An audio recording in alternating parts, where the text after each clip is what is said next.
I'm the kitchen manager at Kitchen 66 in the Mother Road Market. Today this little video is going to be about using the dish machine.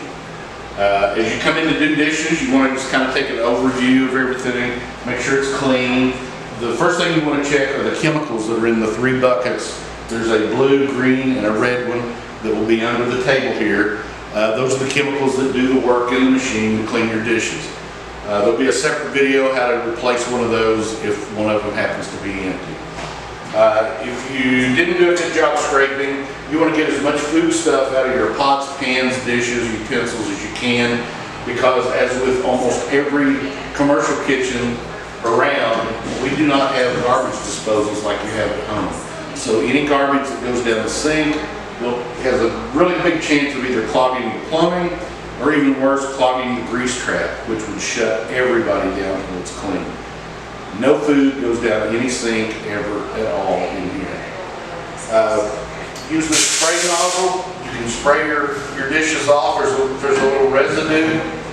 You raise the lid on the dish, the door to the dish machine. Check the water level in here. There's a little pipe. Let me show this pipe. There's this little pipe right here that water needs to be about halfway up this pipe to have an adequate amount of water in it for everything to run. Because of the noise, I'm not going to run it right now. Slide your dirty dishes in. Make sure you've got clean hot water in the machine. If it's not clean or hot, you empty the old water out with this drain switch.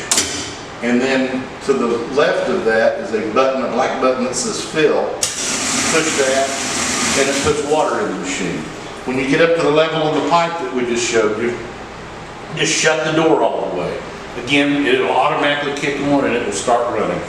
It takes about a minute to a minute and a half to cycle through a wash. When it's finished, raise the door, slide out to the clean slide. That way you've got a steady flow of motion. You're going from dirty to clean, dirty to clean. You never want to put your dirty dishes on the clean side, and you don't want to put your clean dishes on the dirty side, or you're kind of defeating the whole purpose. Let this dry, drip dry a little bit, and then hang it back up on the rack where it belongs. And you're pretty well have your dishes done.